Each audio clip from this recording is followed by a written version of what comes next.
अज्ञान में कर बैठते हैं वो निरर्थक कर्म है। जिस कर्म को करने के बाद आपको ये महसूस होता है कि हमारा तो काम बन गया,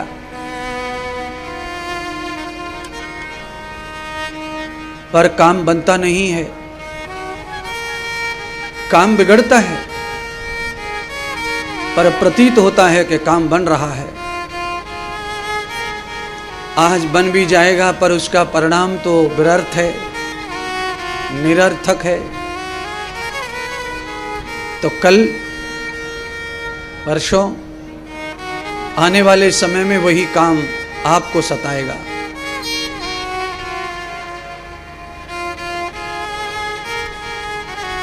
इसलिए भगवान सुखदेव जी राजा परीक्षित को कहते हैं, राजन, श्रीमद् भागवत कथा के बिना परमात्मा के गुण और तत्व को समझना कठिन है। भगवान के गुण कितने हैं तो कहा अनन्य गुण हैं भगवान के। अब कोई एक गुण हो, दो गुण हो, तीन हो तो समझाया जाए, गिनाया जाए। भगवान के गुण कितने हैं तो कहा अनंतम। परमात्मा नित्य पवित्र है, सत्य सनातन है, दिव्या दिव्य है, रसा रस है, प्रेमा प्रेम है, और परमात्मा सर्वभौम है।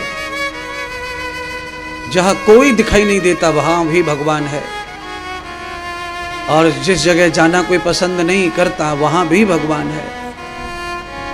इसीलिए परमात्मा की ही एक छत्र सत्ता संसार में चलती है। अब वो दिखे न दिखे अलग बात है, पर सत्ता तो उसी की है। इसलिए सत्ताधारी परमात्मा के साथ में, हे जीव, हे मानव, तू अपने मन का संकल्प करके अपने जीवन को जी। अच्छे रास्ते से अच्छा जीवन चला जाए, अच्छा जीवन जिया जाए, अच्छा कर्म किया जाए। कल वो काम आएगा। बुरे काम का बुरा नतीजा, अच्छे काम का अच्छा नतीजा।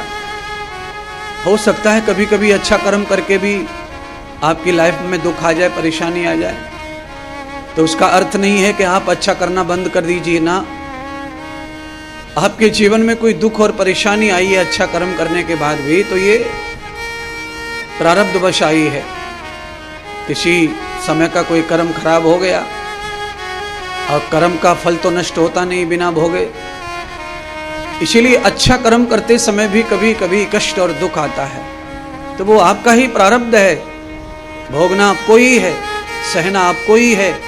आपको जिस अवस्था में रहना है आपको ही रहना है। इसलिए हे राजा परीक्षित, चक्रम विभूषितम तत्पुरुषस्य भूषणम देवांग अंग देवश्रुति देवश्रुतेर भगवान यस्यं शरणो प्रपन्नं पाद्यं च वेद समर्पिताः। इसीलिए ही भगवान के चरणों में ही तुझे जाना है जी, और भगवान के चरणों में ही आराम मिलेगा।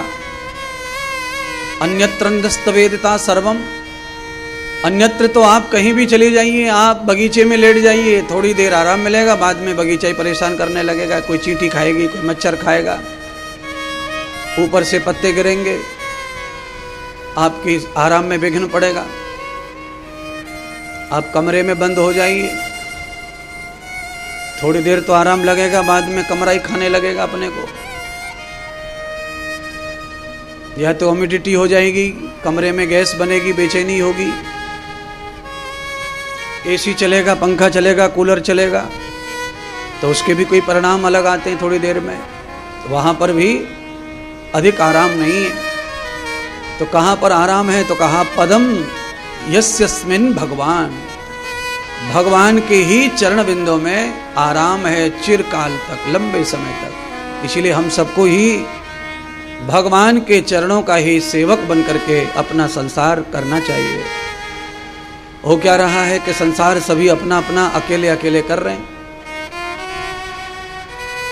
भगवान को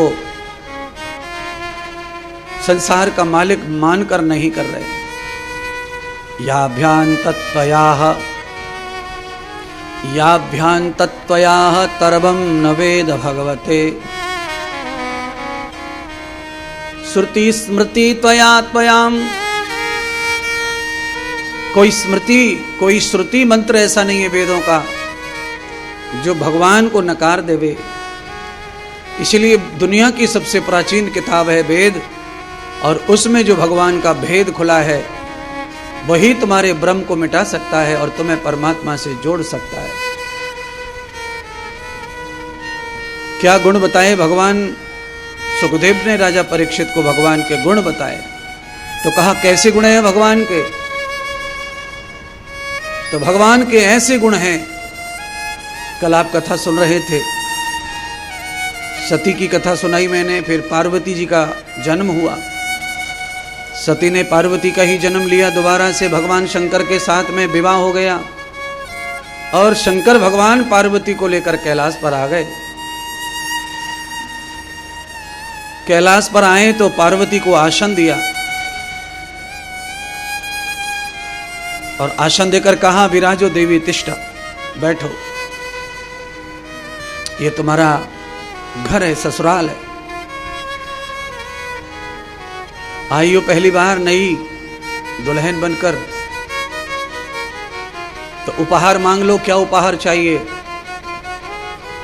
तो कहते हैं पुराने जमाने में बहू का मुंह देखने के लिए कुछ उपहार भेंट करते थे।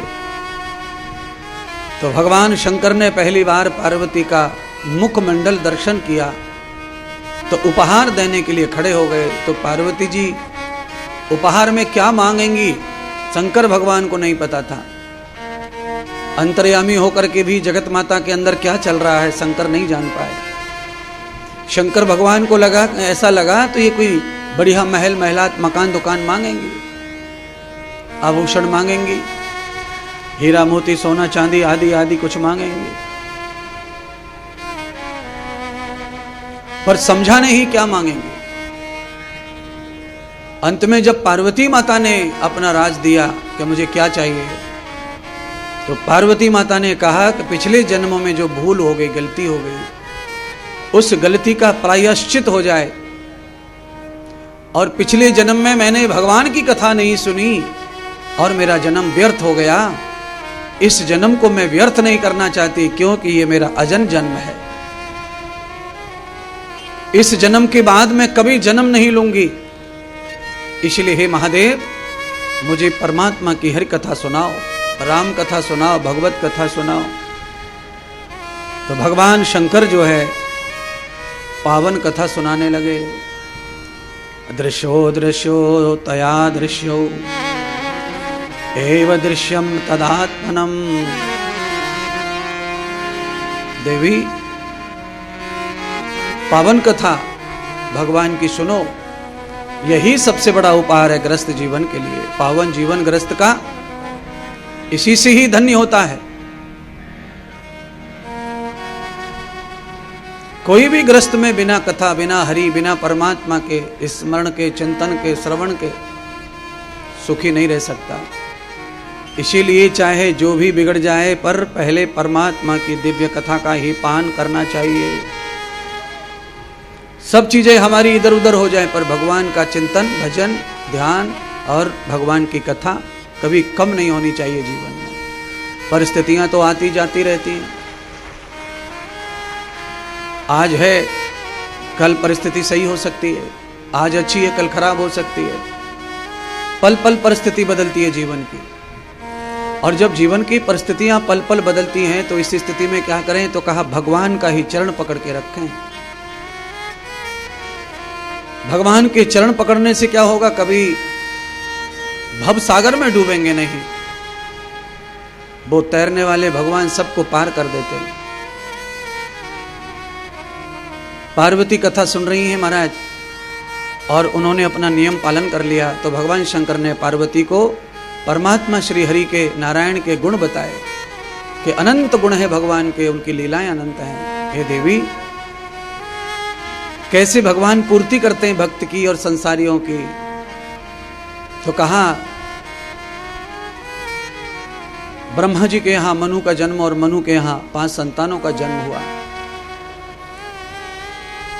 कल मैंने कथा सुना दी थी थोड़ी सी।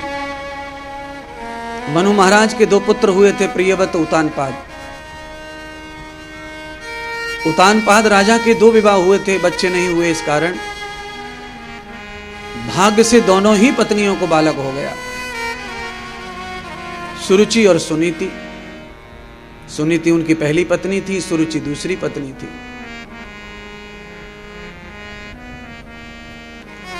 सुरुचि ने ऐसा मोह जाल फैलाया कि राजा को परमानेंट अपना बना लिया और सुनीति को राजा का प्रेम मिलना बंद हो गया। एक दासी की तरह सुनीति माता रहने लगी और दोनों बालक पैदा हो गए, बड़े होने लगे। सुरुचि की गोद में बालक जो पैदा हुआ उनका नाम उत्तम था और सुनीति की गोद में जो बालक था उसका नाम ध्रुव था। 3 से 4 साल की उम्र हो गई। ध्रुव की आज पिता की याद आई, क्योंकि उसने कभी पिता नहीं देखा था। मां ने कहा, पुत्र तेरे भी पिता वही हैं जो उत्तम के हैं, जाओ। तुम्हें पिता की याद आई है तो जाकर बैठो पिता की गोद में। तो आज ध्रुव जो है पिता की गोद में बैठने के लिए महल में गए और पिता से प्रार्थना की, प्रणाम करके कि पिताश्री सदैव उत्तम आपकी गोद में बैठता है, अगर मैं भी आपका पुत्र हूं तो मुझे भी आपकी गोद का सुख मिलना चाहिए। राजा तो सुख देना चाहते थे, पर सुरुचि ने रोक लिया राजा का सुख।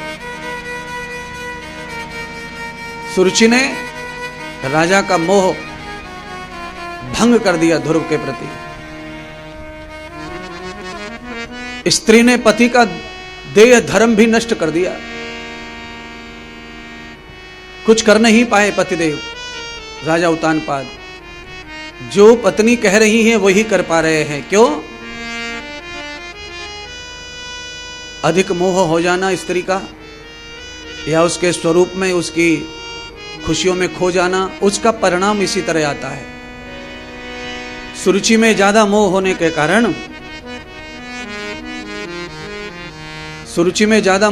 कारण, राजा ने ध्रुव को गोद में बिठाने का प्रयत्न तो किया पर बिठा नहीं पाए। तावते त्वया कृतं जातां भवन्ते सर्वं तखिलमिदा। सद्गुरु भगवान श्री सुखदेव कहते हैं, राजन आज ऐसी पावन स्थिति हो गई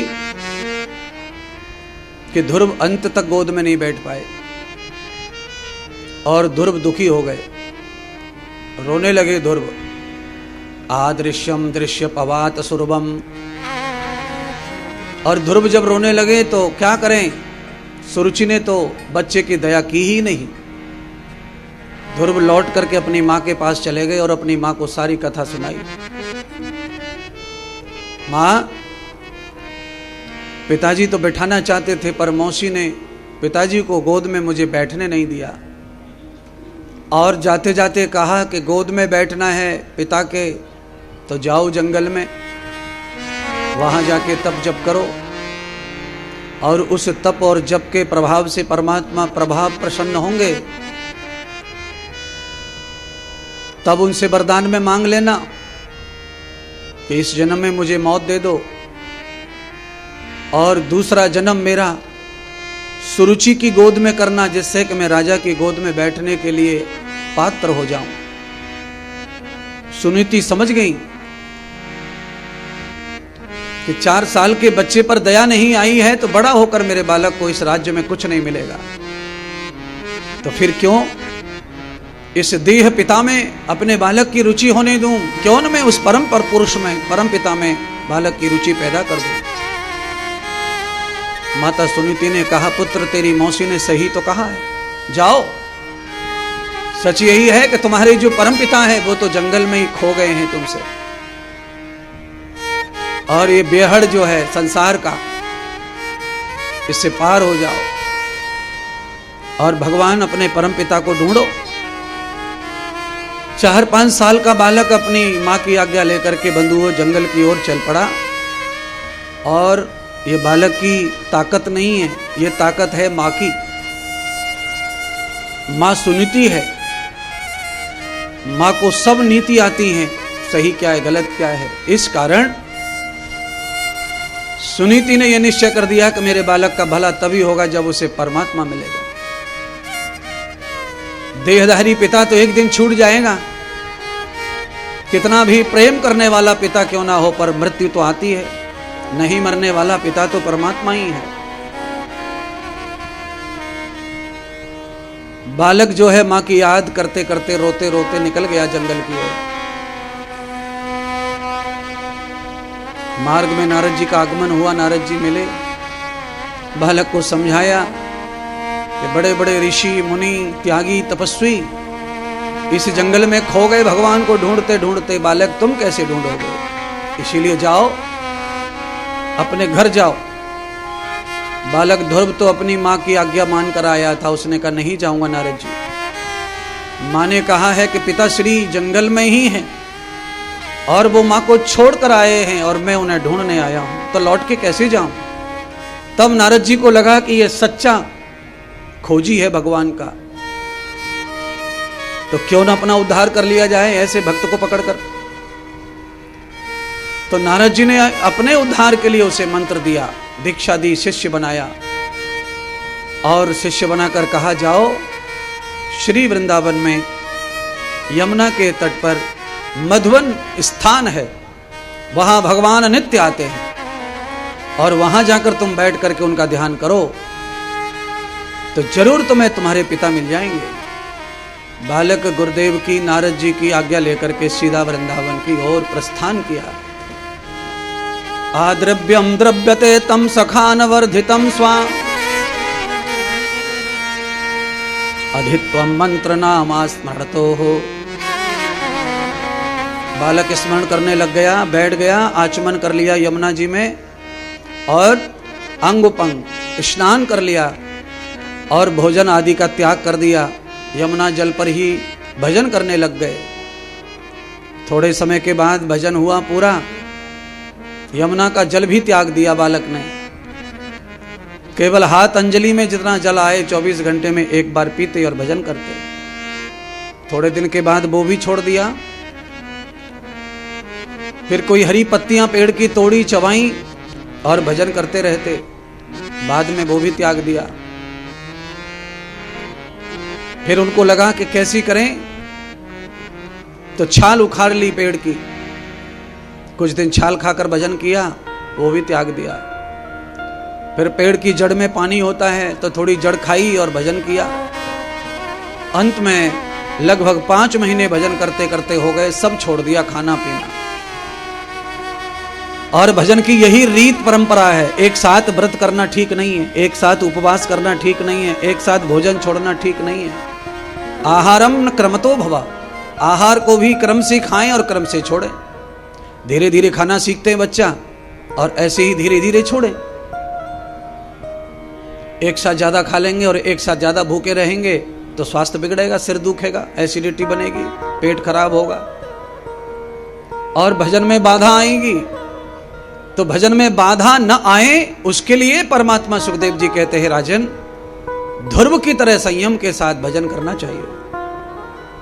भजन में जो है अन्न जो है वो बहुत बाधक है। भजन में बाधा डालता है अन्न भोजन, क्योंकि अन्न भोजन में प्रमाद होता है, आलस्य होता है और अन्न भोजन को पचने में देर लगती है। तो कहा गया है कि जो शीघ्र भोजन पच जाए और इसमें आलस्य ना हो, ऐसे भोजन का सेवन करके ही भगवान का अर्चन बंधन पूजन किया जाए, जिससे कि भजन सफल हो, कोई बाधा ना आए। और संयम में रहकर आहार लिया जाए भोजन का, पानी का। अगर आप ज्यादा पानी पिएंगे तो फिर आपको बाथरूम भी ज्यादा जाना पड़ेगा। तो बाधा है, ये भी बाधा है भजन की। आप भोजन कर लेंगे पेट भर के तो पचाना भी पड़ेगा, ये भी बाधा है। मन विचलित होगा, बुद्धि विचलित होगी। इसीलिए ध्रुव का क्रम क्या था कि ध्रुव ने पहले जन जाके यमुना में स्नान किया, जल पिया और त्याग दिया यमुना जी को। अंजलि आचमन किया, कुछ महीने में आचमन को त्याग दिया। अब पानी की पूर्ति कैसी हो तो कहा हरी पत्ती खाई, हरी पत्ती खाना शुरू कर दिया। आहार भी जा रहा है, एनर्जी भी जा रही है और सब छूट भी रहा है। यही नियम है क्रमशः भोजन का त्यागने का और भोजन पाने का। आपने व्रत किया है 2 दिन 4 दिन, तो व्रत पूरा होने के बाद भी भोजन करना शुरू करें तो हल्का ही भोजन ग्रहण करें। हल्का भोजन माने पहले पत्ती वाली सब्जी खाएं और फिर मूल फल वाली सब्जी खाएं और बाद में जड़ वाली सब्जी खाएं, अर्थात आलू, मूली, गाजर, सलगम ये सब बाद में खाएं। जो मिट्टी में पैदा होता है वो बाद में खाएं, बहुत बात होता है। फल की सब्जी भी बाद में खाएं, पहले पत्ते की सब्जी खाएं, उसे फलाहार माना गया है। तो ये नियम है स्वस्थ रहने का और भजन में बाधा ना आए उसका। भजन मेरा नित्य चलता रहे, श्रवण मेरा नित्य चलता रहे, मेरा शरीर भजन में कमजोर न पड़े, तो उसके लिए आहार भी जरूरी है और संयम भी, क्रम भी जरूरी है। तो आज 5.5 महीने का भजन पूरा हो गया ध्रुव का। 6 महीना पूरे होने में 15 दिन बाकी है। बालक ने सब त्याग दिया, केवल हरि भजन पर बालक टिक गया, कोई चीज नहीं रह गई, सब त्याग दिया। और अंत ये हुआ कि 6 महीना पूरे होते ही परमात्मा सामने आके खड़े हो गए, गोद में उठा लिया बालक को। हे पुत्र, मैं तेरा पिता हूं। बालक ने नेत्र खोला तो बालक को वही पिता दिखा जो उसके हृदय में दिख रहा था। आदमी के अंदर जो भाव है, विचार है, वही बाहर दिखता है। इसलिए कहते हैं यथा दृष्टिम तथा सृष्टिम। आपकी दृष्टि क्या है, आपके नेत्र क्या देखते हैं, सोचते हैं, उस तरह का संसार दिखता है।